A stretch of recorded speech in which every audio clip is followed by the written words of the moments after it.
ምዕራፍ 19 ጀምረን ስናይ ምዕራፍ 19 እንግዲህ ችግኝ እያለ ያልተነቀለ ጥላቻ አድጎ ጎምርቶ ሲያፈራ እንዴት በሰው ሁሉ ፊት እንደሚገለጥ ሳኦል ገና ችግኝ እያለ ያልነቀለው ጥላቻ ነበረበት። ትላንትና ስናይ በሴቶች ዘፈን የተጠነሰሰች ጥላቻ አይደለ? ሲጀምር ትንሽዬ ነገር ነበር የሚመስለው። ሴቶች ዘፈኑለት። ለዳዊትና ለሳኦል ሲዘፍኑ ምን አሉ?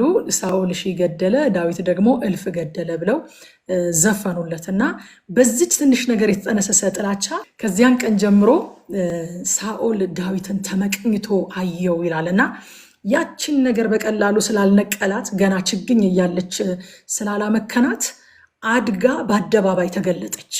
አያችሁ፣ ዘር እያለ ማንም አያየውም፣ የዘራው ሰው ብቻ ነው የሚያውቀው። ከዛ በኋላ ግን ሲገለጥ በቃ ዛፍ ሆኖ ተንዠርግጎ ማፍራት ሲጀምር በአደባባይ ይታያል። አሁን ምዕራፍ 19 ላይ ተንዠረገገ ማለት ነው። ወጣ፣ በጊዜ ያልተነቀለው ነገር ስር ሰደደና አድጎ በአደባባይ ተገለጠ። ለልጁ ለዮናታንና ለባሪያዎቹ ዳዊትን እንዲገድሉት ነገረ። አሁን በልብ ማሰብ ሳይሆን በተግባር ሰዎችን ሁሉ ማስተባበር ጀመረ ማለት ነው። አያችሁ፣ መጀመሪያ በልባችን ውስጥ በቅናት መልክ የምትገባ፣ በምቀኝነት መልክ የምትገባ፣ ኮምፔር በማድረግ መልክ የምትገባ ትንሽዬ ችግኝ የሆነች ጥላቻ የሆነ ጊዜ እያደገች መሆኗን የምታውቁት ከእናንተ አውጥታችሁ ሌላ ሰው ጋር ልታዛምቷት ስትፈልጉ ራሳችሁን ታገኙታላችሁ። እናንተ መጥላታችሁ ሳያንስ ያንን ሰው በሰው ለማስጠላት፣ በሌሎች ሰዎች ለማስወገዝ፣ ሌሎች ሰዎችም እናንተ በምታዩት አይን እንዲያዩት ለማድረግ ትጀምራላችሁ ማለት ነው። ሰዎችን መስበክ፣ ሰዎችን ማስተባበር ትጀምራላችሁ። አያችሁ፣ መጀመሪያ ችግኝ እያለች አልተነቀለችም። ለዛ ነው መጀመሪያ ገና ልባችን ውስጥ ማቆጥቆጥ ስትጀምር ካልተነቀለች በኋላ ላይ ስር ትሰዳለች፣ ታስጨንቃለች፣ ለመንቀል ራሱ አዳጋች ትሆናለች። ልጁን ለመግደል እስከሚሞክር ድረስ ነው ዳዊት ላይ ያለው ጥላቻ ስር የሰደደው። እንግዲህ ዮናታን ዳዊት ምን አረገ ሲለው ጦር ወርውሮ ዮናታንን ሊገለው ነበረ። እንግዲህ ለዮናታን ያለው ፍቅር የተገለጠ ነው። ቀጣይ የዙፋኑ ተቀባይ ነው።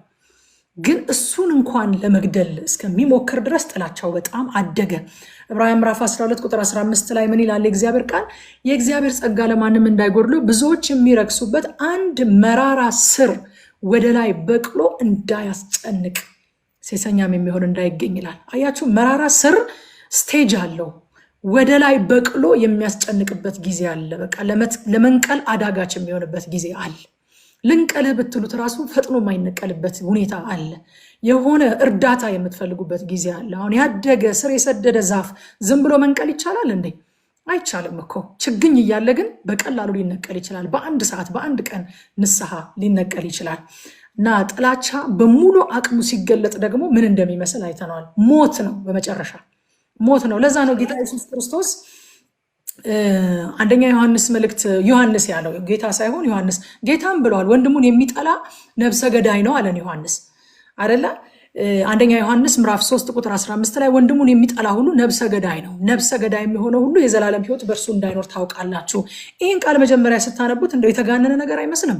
ወንድሙን የሚጠላ ነፍሰ ገዳይ ነው ማለት ምን ማለት ነው ብላችሁ አታውቁም? አሁን ነፍስ መግደልና ወንድምን መጠላት እንዴት ነው አንድ ላይ ለኮምፓሪዝን ራሱ የሚቀርቡት ብላችሁ አታውቁም? ግን አያችሁ፣ ግድያ የሆነ ቀን ብልጭ ብሎባችሁ የምታደርጉት ነገር አይደለም። ሞስት ኦፍ ታይም በውስጥ የሚጠነሰስ ጥላቻ ነው አድጎ ጎምርቶ ሞትን የሚያፈራው።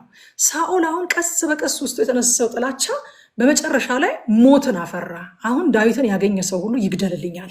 ዳዊት ምንም የበደለው ነገር የለም። ዳዊትን እንዲገሉት ግን ልጁንና ባሪያዎቹን ሁሉ ትእዛዝ ሲሰጥ እናየዋለን። እና ቁጥር 4 ላይ ዮናታንም ለአባቱ ለሳኦል ይላል፣ እርሱ አልበደለህምና ስራውም ለአንተ እጅግ መልካም ሆኗልና ንጉሱ ባሪያውን ዳዊትን አይበድለው ብሎ ተከራከረለት። አያችሁ፣ እውነተኛ ፍቅር ማለት ይሄ ነው። እውነተኛ ፍቅር ማለት የታይታ ፍቅር አይደለም። እናንተ ባላችሁበት ብቻ ስለ እናንተ የሚናገር ፍቅር አይደለም። መስዋዕትነት ከፍሎ ሕይወቱን አደጋ ላይ ጥሎ ዳዊት በሌለበት ቦታ አባቱን ፊት ለፊት ተጋፍጦ፣ አባቱ ማለት ደግሞ አባት ብቻ አይደለም፣ የእስራኤል ንጉስ ነው።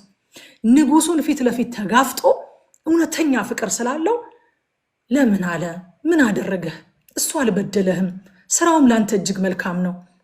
በህይወት እርሱ እንዳይኖር እንዲሞት ለምን ታደርጋለህ? ንጉስ ዳዊትን ባሪያውን አይበድለው ብሎ ፊት ለፊት ተሟገተለት። እና ይሄ የዮናታን ፍቅር እውነተኛነት ዳዊት በሌለበት ቦታ እንኳን እንዴት ህይወቱን አደጋ ላይ ጥሎ እንደተሟገተለት የምናይበት ቦታ ነው ማለት ነው። ምሳሌ ምዕራፍ 17 ቁጥር 17 ላይ ወዳጅ በዘመኑ ሁሉ ይወዳል፣ ወንድምም ለመከራ ይወለዳል ይላል። ወዳጅ መቼ ነው የሚወደው? በዘመኑ ሁሉ ይወዳል። ይሄ ዮናታን ራሱ የእውነተኛው ወዳጅ የኢየሱስ ጥላ ነው። በነገራችን ላይ የኢየሱስ ጥላ በሌለንበት ስለኛ የሚቆም ስለኛ የሚከራከር ሕይወቱን አደጋ ላይ ጥሎ የእኛን ሕይወት ያተረፈ የኢየሱስ ክርስቶስ ጥላ ነው። እኛን ይዞ በንጉሥ ፊት የቆመው ኢየሱስ ነው። ዮናታን የኢየሱስ ምሳሌ ሆኖ ነው እዚህ ስፍራ ላይ ያገለገለው። ቁጥር 6 ላይ ሳኦልም የዮናታንን ቃል ሰማ ይላል። ሳኦልም ሕያው እግዚአብሔርን ዳዊት አይገደልም ብሎ ማለት። አያችሁ፣ ሳኦል የንስሐ ችግር የለበትም፣ ግን ንስሐው የልብ ሳትሆን የአፍ ናት። በሌላ አነጋገር የአፉ ቃልና የልቡ ሐሳብ ተመሳሳይ አይደለም፣ አንድ አይነት አይደለም። ልቡ ተለውጦ አይደለም በአፉ የሚናገረው፣ ስሜታዊ ሆኖ ነው በአፉ የሚናገረው። ከዚህም በኋላ እናየዋለን እንዴት ስሜታዊ ሰው እንደሆነ። ያለቅሳሉ፣ ችግር የለበትም፣ አልቅሶ በቃ በድያለሁኝ ይላል። ከዛ ግን መልሶ በዛው ነገር ደግሞ ይገኛል፣ አያፈራበትም፣ ንስሐ በገባበት ጉዳይ ላይ ማለት ነው። እና ዳዊት በቅንነት ሲያገለግለው ሳኦል በጦር ሊገድለው ሞከረ። እግዚአብሔር ግን በተደጋጋሚ ሲያስመልጠው እናያለን። ከዛ በኋላ ትላንት እንዳልኳቸው ወጥመድ እንድትሆንበት የተሰጠችው ሜልኮል ከሳኦል እጅ ስታስመልጠው ደግሞ እናያለን። አያችሁ፣ እግዚአብሔር ለዳዊት ሞት ከተጠነሰሰበት ከዛው ቤት ውስጥ መድኃኒትን ደግሞ ያወጣለታል። ከዛው ከሳኦል ቤት ሞት ከተጠነሰሰበት፣ ሞት ከታሰበበት፣ ሞት እየታቀደ ካለበት ከሳኦል ቤት ለሱ መዳን ምክንያት የሆነ ዮናታንን ያወጣለታል። በሚገርም ፍቅር በኢየሱስ ክርስቶስ ልብ ዮናታንን ያስነሳለታል። ወጥመድ ትሆነዋለች፣ ሕይወቱ በእሷ ምክንያት ይጠፋል ተብሎ የተሰጠችው ሜልኮል የእሱ የማምለጫ ምክንያት ሆና፣ የሕይወት ምክንያት ሆና ከሳኦል ቤት ከዛው ቤት ትወጣበታለች። እግዚአብሔር አንድ ሰው ምን አለ? ልክ እንዴት ነው የሆነ ግጥሚያ ምናምን ነገር ሲኖር ሰዎች የምንጋጠምበትን መሳሪያ አንተ ምረጥ ብለው ደከም ላለው ሰው ቅድሚያ እድል ይሰጣሉ። ድሮ ደግሞ ሩጫ ምናምን ስንወዳደር ልጆችንን ካያችሁ አባንስ ሰጥቻለሁ የሚባል ነገር ነበረ። ከዛ ያ ደከም ያለ ነው ተብሎ የታሰበው ሰው ቀድሞ እንዲሮጥ ትንሽ እድል ይሰጠዋል። እና እግዚአብሔር ሰይጣንን እንደዛ ይለዋል አሉ፣ መሳሪያህን ምረጥ ይለዋል አሉ። እና ኤደን ገነት ላይ ሴትን መረጠ። መሳሪያን ምረጥ ሲባል ያቺኑ ሴትን ተጠቅሞ ደግሞ ቅድስት ድንግል ማርያምን ተጠቅሞ መድኃኒትን ወደ ምድር አመጣና አሸነፈው መልሶ ማለት ነው። አሁንም እዚህ ጋር ሳኦልን መረጠ ዳዊትን ለመግደል። ከዛው ከዳዊት ቤት ደግሞ እግዚአብሔር በመረጠው መሳሪያ መድኃኒትን አወጣለት፣ ሜልኮልን አወጣለት፣ ዮናታንን አወጣለት እና የማምለጫ ምክንያት የማምለጫ መንገድ አደረገለት። እግዚአብሔር ከሱ ጋር ስለነበረ እንዲይዙት የተላኩት ወታደሮች ራሳቸው ከአንድም 3 ጊዜ 3 ቲም ተልኮ 3ቱም ቲም ትንቢት ይናገራል። ወዳጆቼ መንፈሳዊ አይናችሁ ከታወረ አንድ ጊዜ ምንም ነገር ቢፈጠር ለማየት ፈቃደኞች አትሆኑ። ወታደር ሄዶ ዳዊትን ያዝ ተብሎ ተልኮ ሄዶ ትንቢት ሲናገር ዋለ ሲባል ቆም ብሎ እንዴት ነው ይሄ ነገር ማለት አለመቻል እኮ ነገሩ መንፈሳዊ እውርነት እንደሆነ በግልጽ ያሳያል። ድጋሚ ሌላ ቡድን ይልካል። ያኛውን ቡድን ትንቢት ተናገረ። እሺ እንደ ሁለተኛው አያስደነግጥም? 3ኛ ሌላ ቡድን ላከ። 3ኛውን ቡድን ትንቢት ተናገረ ሲባል ተናዶ ራሱ ሄደ ይላል። ራሱ ሄዶ ልብሱን አውልቆ በሳሙኤል ፊት ወድቆ መሬት ላይ ተጋድሞ ትንቢት ሲናገር ዋለ። እንደው ከዚህ በኋላ እንኳን ሰው ነቅቶ ይህንን ነገር ደግሜ ማድረግ የለብኝም በቃ እግዚአብሔር ከዚህ ሰው ጋር ነው አይልም። አይገርማችሁ? እስከ መጨረሻ ድረስ የእግዚአብሔርን እጅ የሚቋቋሙ ሰዎች አሉ። አይግረማችሁ? ሳኦል በዚህ መጠን የእግዚአብሔርን እጅ ከተቋቋመ እኛም ዛሬ ሊገርመን አይገባም። እስከ ፍጻሜ ድረስ ልባቸውን የሚያጠነክሩ ሰዎች አሉ። ልቡን አጠነከረ እስከ ፍጻሜ ድረስ እና ቁጥር 22 ላይ የሳኦል ቁጣ ነደደ፣ እሱም ደግሞ ወደ አርማቴም መጣ፣ በሴኩም ወዳለው ወደ ታላቁ የውሃ ጉድጓድ ደረሰ። ሳሙኤልና ዳዊት የት ናቸው ብሎ ጠየቀ። አንድ ሰውም እነሆ በአርማቴም ሀገር በነዋት ዘራማ ናቸው አለው ይላል። በመጸጸት ፋንታ ቁጣው ነደደ ይላል። ቁጣው ነደደ። ከዳዊት ጋር ሳይሆን ከዳዊት ጋር ካለው ከእግዚአብሔር ጋር ሊገጥም ነው የሄደው። ምክንያቱም ዳዊት አይደለማ እነዛን መልክተኞች ትንቢት እያናገረ ያለው። ቆም ብሎ ቢያስብ እኮ እግዚአብሔር ነው ትንቢት እያናገራቸው ያለው። ስለዚህ በእግዚአብሔር ላይ ነው፣ አጌንስት ጋድ ነው እየሄደ ያለው ሳኦል። ቅንዓት ቁጣን ይወልዳል። ቁጣ ደግሞ የልብ ድንዳኔን ይወልድና የተገለጠ የእግዚአብሔር እጅ ሲቋቋምን እንኳን ማየት ይሳነናል። የተገለጠ የእግዚአብሔር እጅ። ሳኦል አይኑ በቅናት ታውሮ ስለነበረ ራሱ ደግሞ ሄደ። ግን እንደ መልክተኞቹ ትንቢት ሲናገር ነው ያለው እንደነገርኳችሁ። እና የእግዚአብሔር ጥሪ ወገኖቼ በነገስታት በወታደሮች ወይም በክፉ መንፈስ ሊገታ አይችልም። ዳዊትን የያዘው የእግዚአብሔር እጅ ነገስታት የሚያስለቅቁት አይደለም፣ ወታደሮች የሚያስለቅቁት አይደለም፣ ክፉ መንፈስ የሚያስለቅቀው አይደለም። ጌታ እንደዚህ ያለ ወደ እኔ የመጡትን ከቶ ወደ ውጭ አላወጣቸውም አለና የሰጠኝ አብ ከሁሉ ይበልጣል፣ ስለዚህ ከእጄ ማንም አይነጥቃቸውም አለ። ሃሌሉያ! የያዘን እጅ የማይነጠቅ እጅ ነው፣ የማይጠመዘዝ እጅ ነው፣ የማይሸነፍ የማይረታ ብርቱ ክንድ ነው የያዘን። ዳዊትን የያዘው ያ ክንድ ነው። ስለዚህ ከእግዚአብሔር እጅ ማንም ሊያወጣው አይችልም ዳዊትን። ለእኛም እንደዛው ነው ወዳጆቼ። ግን ማንም አያወጣቸውም አለ እንጂ ራሳቸው አይወጡም አላለም። ጥሪን ጥሎ መውጣት ይቻላል፣ አይወጡም አላለም። እግዚአብሔር እኛ ልንወጣ ተነስተን ኮሌታችንን ይዞ የሚያስቀር አምላክ አይደለም። ይህንን ማወቅ አለብን ጠንቅቀን። ማንም አያወጣኝም ብለን የምንፈነጭበት ጉዳይ አይደለም። እኛ ራሳችንን በጥሪው ውስጥ ሁል ጊዜ ዱዌል ማድረግ አለብን። በተሰመረልን መስመር ላይ ራሳችንን ማቆየት አለብን። ግን ሌላ ኃይል መጥቶ ከዛ ሊያወጣን አይችልም። ሰውም ቢሆን ሰይጣንም ቢሆን ነገስታትም ቢሆኑ ልዩ ኃይላትም ቢሆኑ ከእግዚአብሔር እጅ እኛን ፈልቅቀው ማውጣት አይችሉም። ይሄዳለው ያልን ቀን ግን እግዚአብሔር ደግሞ የፈቃድ አምላክ ስለሆነ ጨዋ አምላክ ስለሆነ እኛን ጠምዝዞ ጨምድዶ አያስቀረንም። ስለዚህ ዳዊት ከእግዚአብሔር እጅ እስካልወጣ ድረስ፣ ዳዊት ጥሪውን ጥሎ እስካልሄደ ድረስ ዳዊትን ከእግዚአብሔር እጅ ፈልቅቆ የሚያወጣ ከጥሪው ፈልቅቆ የሚያወጣ ምንም አይነት ኃይል አልተገኘም። ሊያወጡት መጥተው ትንቢት ተናግረው ነበር የሚመለሱት።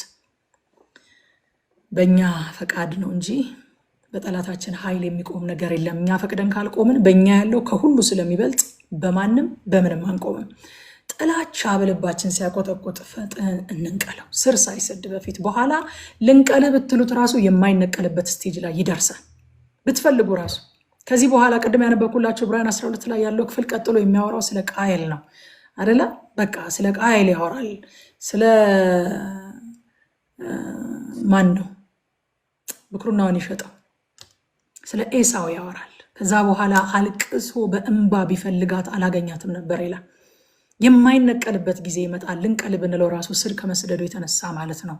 እና ወደ ሌሎች ሰዎች ማዛመት ስንጀምር ራሳችንን እንፍረው። የዛን ጊዜ እኛ መጥላታችን ሳያንስ ከዛ ያንን ሰው ሌሎችም ሰዎች እንዲጠሉ ማነሳሳት ስንጀምር የሳኦል መንፈስ ማለት ያ ነው። ያንን እንጠንቀቅ። በመንገዳችን ሁሉ የእግዚአብሔር አብሮነት ዋና ጉዳያችን ይሁን።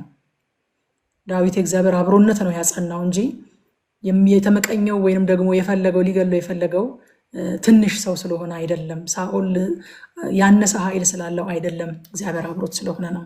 እኛ ካልቆምን እግዚአብሔር አይቆምምና እንጽና። ከዚህ ምዕራፍ ላይ የምናገኘው ነው። ወደ ምዕራፍ 20 ሳልፍ ደግሞ ምዕራፍ 20 ላይ በመከራ በፈተና የጸና ኪዳንና ታማኝነትን ነው የምናየው። ቁጥር 1 ላይ ሲጀምር ዳዊትም ከአርማቴም ሀገር ከነዋት ዘራማ ሸሸ፣ ወደ ዮናታንም መጥቶ ምን አደረግኩ? እኔን ስለመግደል የሚፈልግ በአባት ፊት ጠማማነቴና ኃጢአቴ ምንድን ነው ብሎ ተናገረ ይላል። ዳዊት አያችሁ ኮንፊውዝድ ሆኗል፣ ግራ ገብቶታል። ሳኦል ለምን ሊገድለው እንደሚፈልግ አልገባው። በነገራችን ላይ ኢኖሰንት ሰዎች የክፋት ነገር አይገባቸውም። ብዙ ጊዜ ቅን ሰዎች ብዙ ጊዜ ክፋት አይገባቸውም። የሚደረገው ክፋት አልገባው። ምን አደረግኩት አለ። እኔን ለመግደል የሚፈልገው በአባት ፊት ጠማማነቴ ኃጢአቴ ምንድን ነው ብሎ ተናገረው ይላል። ከእግዚአብሔር ጋር ስንጓዝ ወገኖቼ ተቃውሞ፣ ስደት፣ ጥላቻ፣ መገፋት ሁልጊዜ ከኛ ጥፋት የተነሳ የሚመጣ ነገር ላይሆን ይችላል። በኮንፊውዥን መመታት የለብንም። ከራሳችን ጋር እያያያዝን መሰቃየት የለብንም። ጀስት እግዚአብሔር ከኛ ጋር በመሆኑ ምክንያት ብቻ የሚጠሉን ሰዎች አሉ። እኛ ላይ ካለው መንፈስ የተነሳ ብቻ ኢሪቴትድ የሚሆኑ ሰዎች አሉ፣ የሚረበሹ ሰዎች አሉ። ሲጀመር እኛ ተልኳችን በሁሉም ሰው መወደድ አይደለም። ኢየሱስ ክርስቶስ በሁሉ የመወደድ ሚሽን ይዞ አልመጣም። ለእኛም በሁሉ የመወደድ ሚሽን አልሰጠንም። በሁሉ ዘንድ ተቀባይነት የማግኘት ሚሽንም አልሰጠንም። መሞከርም የለብንም። አንዳንድ ጊዜ በሁሉም ዘንድ ተቀባይነት ለማግኘት የምንጣጣረው መጣጣር እንደው በቃ ቋንቋችንን ራሱ ለማስተካከል። አሁን አይታችሁ ከሆነ አንዳንድ ክርስቲያኖች የሆነ ዓለማዊ ሚዲያ ላይ ሲቀርቡ ኢየሱስ የሚለውን ስም ላለመጥራት እንዴት መከራቸውን እንደሚበሉ በሁሉም ዘንድ ተቀባይነት ለማግኘት ፈጣሪ ይላሉ፣ እንትን ይላሉ፣ አምላክ ይላሉ፣ ወደዛ መከራቸውን ያሉ። በቃ በሁሉ የመወደድ ሚሽን መች ተሰጠንና ስለ ስሙ የመሰደድ፣ ስለ ስሙ የመጠላት፣ ስለ ስሙ መከራ የመቀበል። አያችሁ፣ እኛ ዛሬ አሁን ስለ ሌላ ነገር የምንቀበለው መከራ አልተሰጠንም። ስለ ስሙ፣ ስለ ወንጌል፣ ስለ ጽድቅ፣ ስለ እግዚአብሔር ቃል እሱ እኮ አልተከፈለልንም። በነገራችን ላይ መስቀል ላይ ያልተከፈለልን ነገር እኛ ዛሬ እንድንከፍለው ኢየሱስ ትቶልን የሄደው ዋጋ ስለ ኢየሱስ ስም እኮ ነው። የመወደድ ኃላፊነት አልተሰጠንም ወዳጆቼ። የመወደድ ሚሽን አልተሰጠንም። መከራችንን አንብላ። በቃ ሰዎች እኔንም ጠልተውኛል እንኳን እናንተን፣ ዓለም ቢጠላችሁ እኔንም እንደጠላኝ እወቁ ብሎናል ኢየሱስ። እና ተቀባይነት ማግኘትና መወደድ ዋና ዓላማችን አይደለም። የሚቀበሉን ሰላማቸው ይበዛላቸዋል፣ ህይወት ይሆንላቸዋል። የማይቀበሉን ግን እልፍ ናቸው። ዓለም አይቀበላችሁም፣ ማጆሪቲ አይቀበላችሁም የተባልነው። እንደውም ማጆሪቲው ኦልሞስት ሁሉም ሰው ምናምን በሚባል ደረጃ ሰው ከተቀበለንና ከወደደን መልእክታችንን ቼክ ማድረግ አለብን። የሆነ ኮምፕሮማይዝ ያደረግነው ነገር ይኖራል። አንዳንድ ጊዜ ታውቃላችሁ እናንተ በዚህ ዘመን መቼ ሚዲያው ሁሉን ነገር አደባባይ ነው የሚያወጣው፣ ምንም ሚስጥር የለም። አንዳንድ አገልጋዮች አሉ አሁን በቃ በጣም በሁሉም አቅጣጫ ባሉ ሰዎች ሰለብሬት የሚደረጉ አይደል? ሰለብሬት ይደረጋሉ። በቃ እንደሱ ሁኑ ይሉናል ሁሉ። ሌሎቻችንን ሁሉ በቃ ስናገለግል፣ እውነትን ስንናገር፣ እግዚአብሔርን ቃል ስንሰብክ እስኪ ከሱ ተማሩ፣ እስኪ እንደሱ ሁኑ ብለው ሁሉ ይመክሩናል። የመወደድ ሚሽን አልተሰጠንም። እውነትን የመናገር እውነት ደግሞ ሁል ጊዜ አትጣፍጥም፣ ትጎመዝዛለች። ጎምዝዛ ግን ህይወት ትሰጣለች። እየጎመዘዘው ህይወት ቢያገኝ ይሻላል። ጣፍጦት ሞቆት ያለበት ቦታ ተቀምጦ ከህይወት ከሚጎድል እየጎመዘዘው ኮስችን እያደረገ እየተበሳጨም ቢሆን ነገሩ እውነት ነውን እያለ ለምን እንደዚህ አለች እስኪ እንደዚህ ይላል እያለ እየጠየቀ ወደ እውነት ቢደርስ ይሻለናል። ስለዚህ ሚሽናችን አይደለም፣ በሁሉ መወደድ ሚሽናችን አይደለም። ኮንፊውዝድ ልንሆንም አይገባም። ወንጌል ባህሪው ነው፣ በቃ ባህሪው ነው ወንጌል። ዮሐንስ ወንጌል ምዕራፍ 15 ቁጥር 25 ላይ ነገር ግን በህጋቸው አለ ጌታ በከንቱ ጠሉኝ ተብሎ የተጻፈው ቃል ይፈጸም ዘንድ ነው አለ። ፎር ኖ ሪዝን ማለት ነው። በቃ በከንቱ ማለት ፎር ኖ ሪዝን ጠሉኝ ተብሎ የተጻፈው ቃል ይፈጸም ዘንድ ነው አለ ይላል። ዮናታንም እንደ ዳዊት መልካም ልብ ስለነበረው ደግሞ ከክፉ ይልቅ መልካሙን ማመን መረጠ። አትሞትም፣ ይሄ ካንተ ይራቃሉ። እንደዚህ ናቸው ቅን ሰዎች፣ መልካሙን ማመን ይመርጣሉ። ፍቅር እንደዛ ነው። አንደኛ ቆሮንቶስ ምዕራፍ 13 ቁጥር 7 ላይ ፍቅር ሁሉን ይታገሳል፣ ሁሉን ያምናል፣ ሁሉን ተስፋ ያደርጋል፣ በሁሉ ይጸናል ይላል። መልካሙን ነገር ማመን መረጠ ማለት ነው። ዮናታን በጣም የሚገርም ሰው ነው። ከቤተሰቦቹ ይልቅ ከሳኦል ከሚወርሰው ዙፋን ይልቅ የእግዚአብሔርን ፈቃድ መርጦ ከዳዊት ጋር የወገነ ሰው ነው። በቃ የእግዚአብሔርን ፈቃድ አውቆ የእግዚአብሔርን ፈቃድ የሚተባበር ከአባቴ ይልቅ የእግዚአብሔር ፈቃድ ይበልጥብኛል ብሎ ከዳዊት ጋር የተባበረ ሰው፣ የሚገርም ልብ ያለው ሰው ነው። ፊልጵስዩስ 2:3 ላይ እንደዚህ ይላል እግዚአብሔር ቃል ለወገኔ ይጠቅማል በማለት ወይ በከንቱ ውዳሴ ምክንያት አንድ እንኳ አታድርጉ፣ ነገር ግን እያንዳንዱ ባልንጀራው ከራሱ ይልቅ እንዲሻል በትህትና ይቁጠር ይላል ፊልጵስዩስ 2:3 ላይ። የሳኦል ቁጣ በልቡ ያሰበውን ክፋት አጋለጠበት። የእሴይ ልጅ ምን ሆኖ ነው ያልመጣው? ለማዕድ ያልመጣው ምን ሆኖ ነው ብሎ ሲጠይቅ አይ እንደዚህ ብሎ አስፈቅዶኛል ሲለው ካልተቆጣ አለው ዳዊት ራሱ ካልተቆጣ ምንም ክፉ ነገር አልታሰብብኝም፣ ከተቆጣ ግን በእውነት ከአባትህ ዘንድ ሞት ተወስኖብኛል ብሎት ነበረ። ተቆጣ። ምን አይነት ስድብ እንደሰደበው ቅድም ሳነበውን የራሴ እየዘገነነኝ ነው ያነበብኩት። ከዛ ደግሞ የልቡን ፍርሃት ነገረው። የእሴይ ልጅ በዚህ ምድር ላይ በህይወት እስካለ ድረስ አንተና የአባትህ ቤት ዙፋን እንደማይኖራችሁ ይህንን እወቃል። በውስጡ ያለው ፍርሃት ይሄ ነው። አያችሁ፣ በቁጣ ምክንያት ውስጡ ያለው ጥላቻ፣ ውስጡ ያለው ክፋት ተገለጠበት። ከዛ ሳኦልም ሊወጋው ጦሩን ወረወረበት ይላል። ዮናታን አባቱ ዳዊትን ፈጽሞ ሊገድለው እንደፈለገ አወቀ በዚህ ምክንያት። አያችሁ ወዳጆቼ፣ በእግዚአብሔር መጠራት ብቻ ሳይሆን እግዚአብሔር ከጠራቸው እውነተኛ ሰዎች ጋር መቆምም የሚጠይቀው ዋጋ አለ።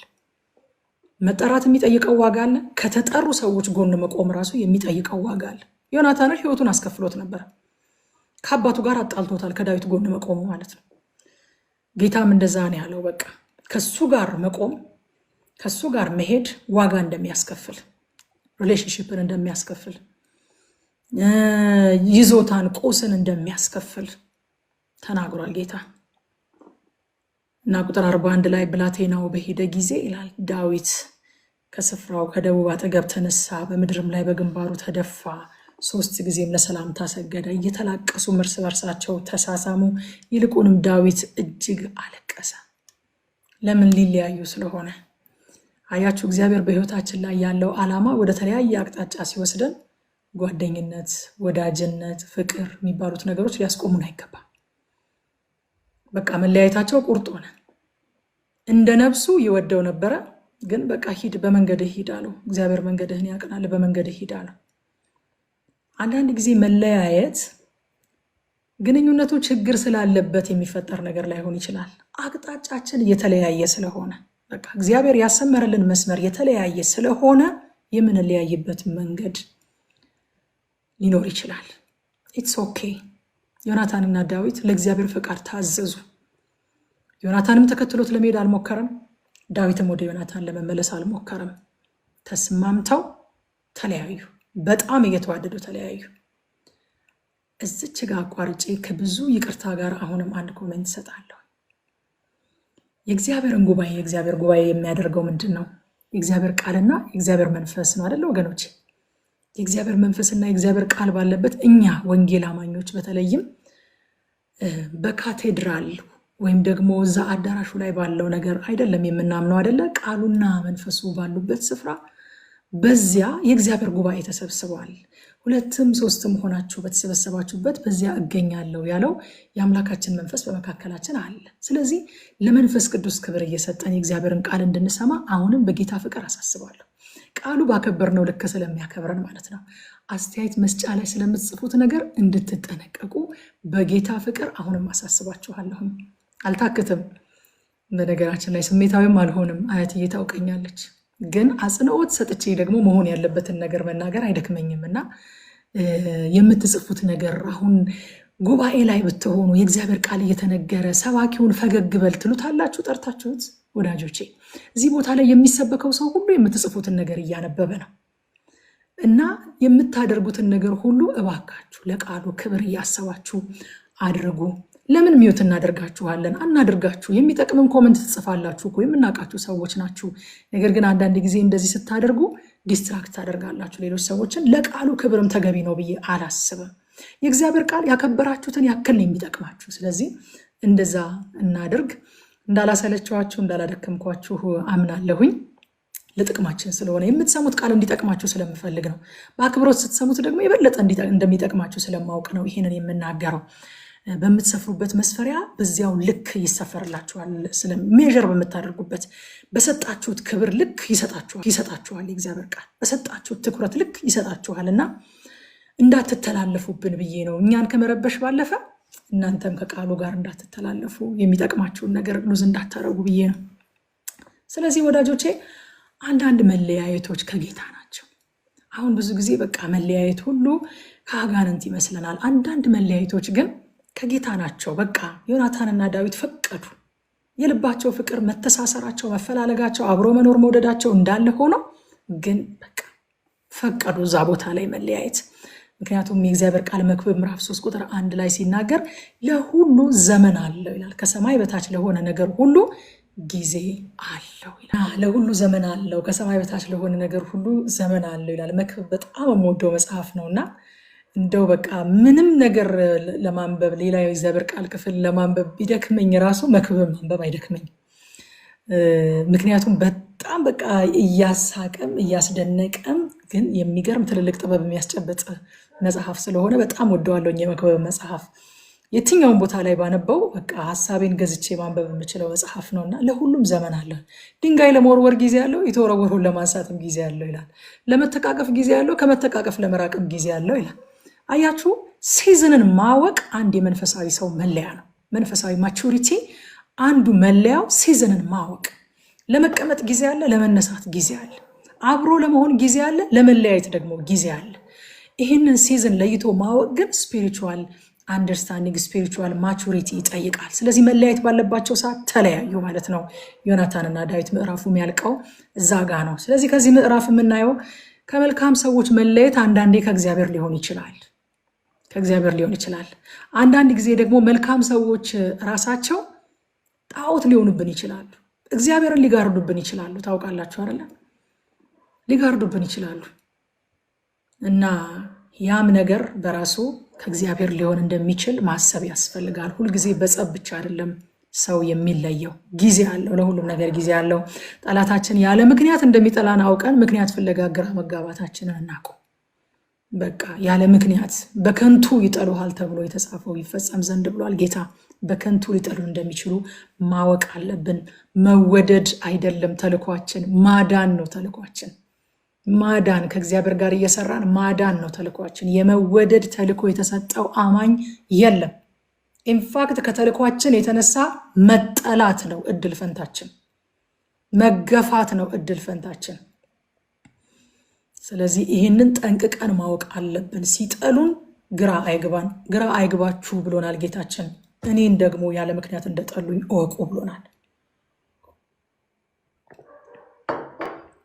ሌላው ከዮናታን ያየነው ከጥቅማችን ከዝምድናችን የእግዚአብሔርን ፈቃድ እናስቀድም፣ ከእግዚአብሔር ጋር እንተባበር፣ በዓላማ ምክንያት መለያየትን እንፍቀድ የሚሉትን አይተናል። ምዕራፍ 21 ላይ ስናልፍ ዳዊት የሚሰደድበት ምዕራፍ ነው። ምዕራፍ 21 ዳዊት እንግዲህ ደክሞታል፣ ርቦታል፣ ፈርቷል፣ ሰው የለውም፣ ብቸኛ ነው።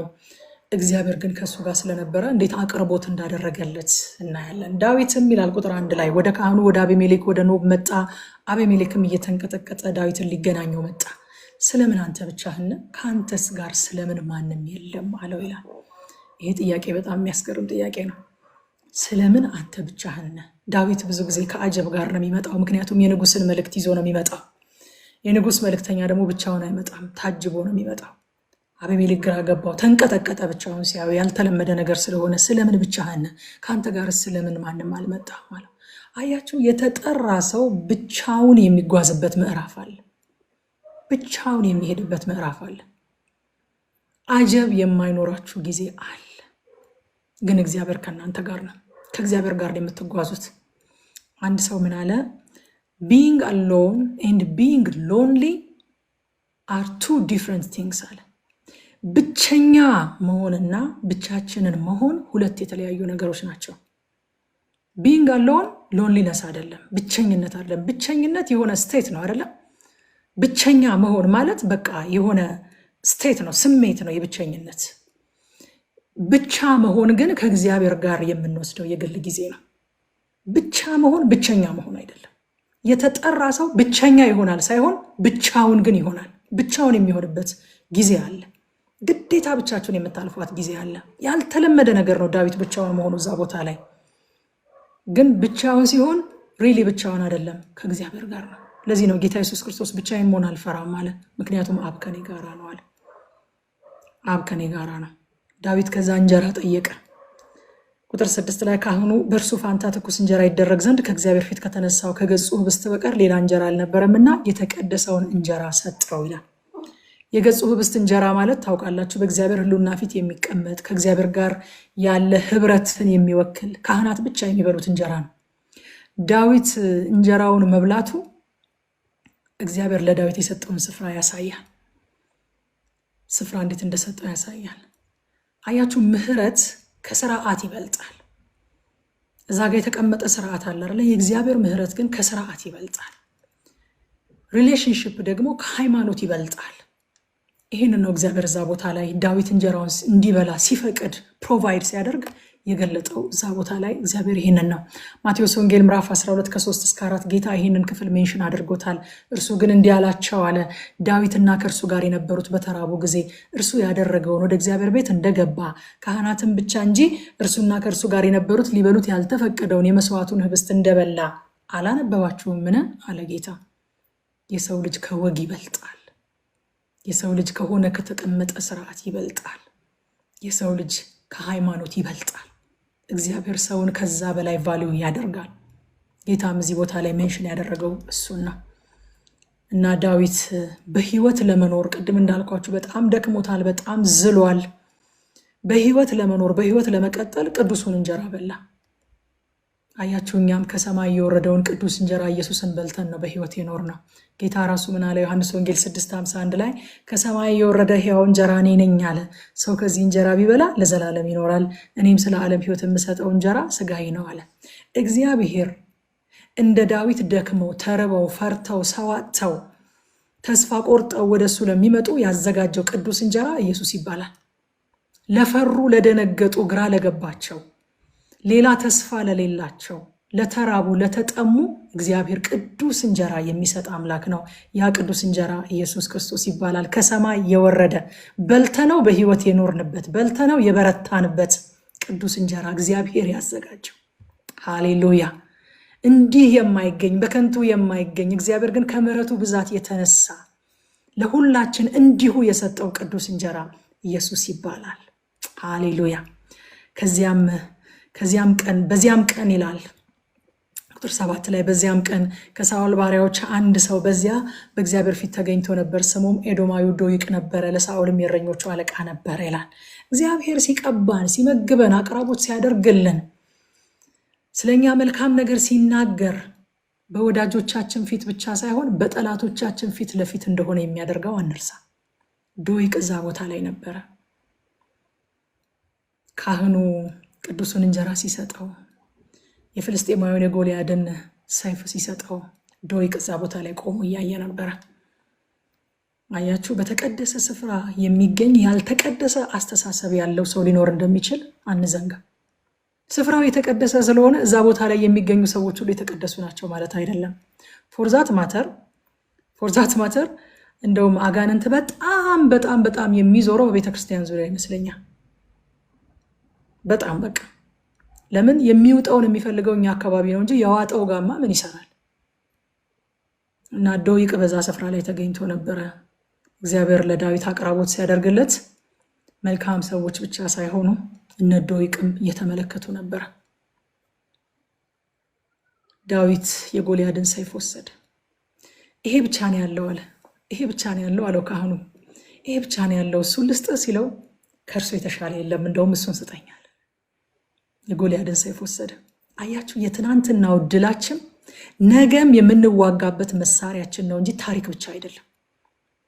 ዳዊት ከጎልያድ እጅ የነጠቀው ሰይፍ የትናንትና ታሪክ ሆኖ ሙዚየም የሚቀመጥ አይደለም። ታሪክም ነው፣ ግን ደግሞ ለነገም የሚሆን ድል ነው። እዛ ሰይፍ ላይ ምስክርነት አለ። እዛ ሰይፍ ላይ የእግዚአብሔር ታሪክ ተጽፏል። ስለዚህ ከዚህ የሚሻል የለም፣ እሱን ስጠኝ አለው። ይሄ ማለት የኔ ቴስቲሞኒ ነው፣ ከምስክርነታቸው ቃልና ከበጉ ደም የተነሳ ድል ነሱት እንደሚል። ይሄ ማለት ሰይፉን ባየሁት ቁጥር እግዚአብሔር ከዛ ግዙፍ ፍልስጤማዊ እንዴት እንዳዳነኝ አስታውሳለሁ። ከዚህ የሚሻል የለም፣ ይህንን ስጠኝ አለ። ሃሌሉያ! እግዚአብሔር ትላንትና ያደረገልንን ካለመርሳት የሚሻል ብርቱ የጦር መሳሪያ የለም ወገኖች። ብርቱ የጦር መሳሪያ ነው እግዚአብሔር ትላንትና ያደረገልንን አለመርሳት። ከዚህ የሚሻል የለም፣ ስጠኝ ብሎ ወሰደ። እኛ ደግሞ ዛሬ የክርስቶስ የመስቀል ስራ ትላንትና ጠላት የተሸነፈበት ብቻ ሳይሆን ዛሬም በድል የምንጓዝበት ኃይላችን ነው። ሃሌሉያ! እየመዘዝን ጠላታችንን የምንቀጣበት ኃይላችን ነው። ዛሬም ፈውሳችን ነው። ዛሬም አቅራቦታችን ነው። ዛሬ ፈውሳችን ነው። ዛሬ የክርስቶስ የመስቀል ስራ አንድ ጊዜ የሆነ ነገር ሰርቶ ያለቀለት የተደመደመ ከዚህ በኋላ ምንም አክቲቭ ያልሆነ የማይሰራ አይደለም። እያንዳንዷ ነገር የምትመነዘር ናት ወገኖቼ፣ እያንዳንዷ ነገር የምትመነዘር ናት። የፈሰሰው ደሙ የሚመነዘር ነው። የተቆረሰው ስጋው የሚመነዘር ነው። የተገረፈው ጀርባው የሚመነዘር ነው። ያማጠው የተተወው እኛ እንዳንተው ነው። የተራበው ብቸኛ የሆነው የተጠላው እኛ እኮ በአብ ፊት ሞገስ እንድናገኝ ነው። እነዚህ ሁሉ ነገሮች ዛሬም እየመዘዝን የምንጠቀምባቸው ናቸው። የትናንትና ብቻ አይደሉም። ራእይ ምዕራፍ 12:11 ላይ እነሱም ከበጉ ደም የተነሳ ይልና ከምስክራቸውም ቃል የተነሳ ድል ነሱት፣ ነፍሳቸውን እስከ ሞት ድረስ አልወደዱም ይላል። ዳዊት ከጌት ንጉሥ ከአንኩስ እጅ ለመዳን ደግሞ እንደ እብድ ሲሆን እናየዋለን። ከዛ በኋላ አያችሁ ወዳጆች፣ ታላቅ እምነት ያላቸው ሰዎች እንኳን እንደዚህ አይነት አጣብቂኝ ውስጥ ሊገቡ ይችላሉ። እንደ ዳዊት ህይወት የአማኝን ህይወት የሚያጽናና ህይወት አለ መጽሐፍ ቅዱስ ላይ። በእውነት ጴጥሮስንና ዳዊትን እግዚአብሔር ባያጽፍልን ኖሮ እኮ በጣም ልባችን ይወርድ ነበር። እነ ጳውሎስ ብቻ ተጽፎ ቢሆን ኖሮ በጣም ጠንካሮቹ ብቻ ተጽፎ ቢሆን ኖሮ ምሳሌ አናገኝም ነበር እኮ። እንኳን ዳዊት ኖረ፣ እግዚአብሔር እንኳን የዳዊትም አምላክ ሆነ። የዳዊት አምላክ ሆነ የኔም አምላክ ነው።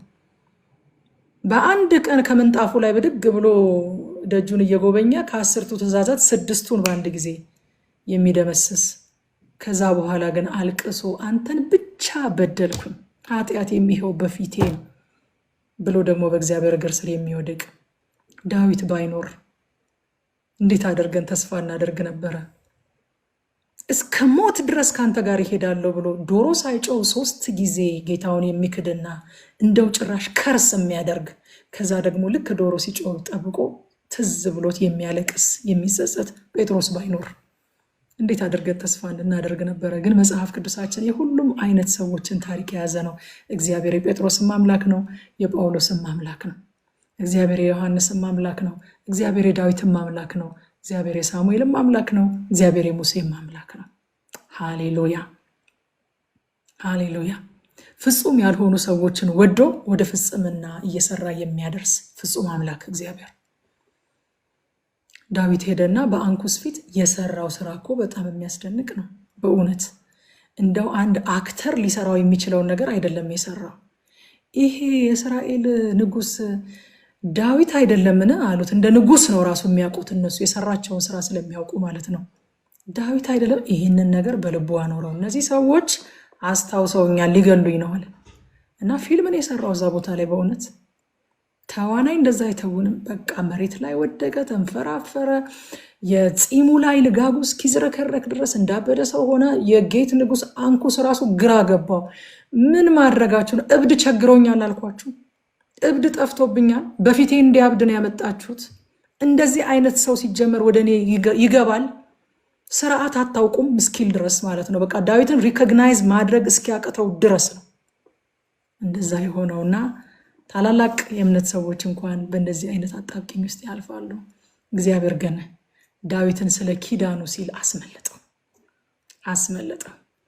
ማቴዎስ ወንጌል ምዕራፍ 12 ቁጥር 20 ላይ ጌታ እንደዚህ ይላል፣ ፍርድን ድል ለመንሳት እስኪያወጣ የተቀጠቀጠ ሸንበቆ አይሰብርም፣ የሚጤስን የጧፍ ክርም አያጠፋም ይላል። አያጠፋም። በቃ ዳዊት እንደዛ ቢያደርግም እግዚአብሔር ግን ጣልቃ ገብቶ ዳዊትን አስመለጠው። የእግዚአብሔር ጸጋ ስንደክምና ግራ ስንጋባ ትቶን የሚሄድ አይደለም፣ አብሮን የሚቆም ነው። ጸጋ ስንበረታ ሊያጨበጭብልን አይደለም የተሰጠን፣ ስንደክም ሊያነሳን፣ ሲያቅተን ሊያግዘን ነው ጸጋ የተሰጠን። የደከሙ በጣም ከዚህ ምዕራፍ ላይ በጣም ልቤን የነካኝ የደከሙ፣ የተራቡ፣ የፈሩ፣ ግራ የተጋቡ፣ ሰው የሌላቸው፣ የተራቡ፣ የተጠሙ ሰዎችን ተቀብሎ ቅዱስ እንጀራ የሚሰጥ እግዚአብሔር ብቻ ነው። ሃሌሉያ። ይሄ በቃ ከዚህ ምዕራፍ በጣም ልቤን የነካና ልቤ ላይ የቀረ ሐሳብ ይሄ ነው። ዳዊት እንደዛ እየተንቀጠቀጠ መጥቶ እግዚአብሔር ቅዱስ እንጀራ አዘጋጀለት። ለካህናት ብቻ የተዘጋጀውን፣ ለተመረጡ ሰዎች ብቻ የተዘጋጀውን፣ ከእግዚአብሔር ፊት የተነሳውን፣ ከእግዚአብሔር ጋር ፌሎሺፕ የማድረጊያ ምልክት ሆኖ የተቀመጠውን ቅዱሱን እንጀራ እንዲበላ ፈቀደለት። አይገርምም? ይሄ የእግዚአብሔር ብቻ ልብ ነው። እግዚአብሔር ብቻ ነው ይህንን ማድረግ የሚችለው።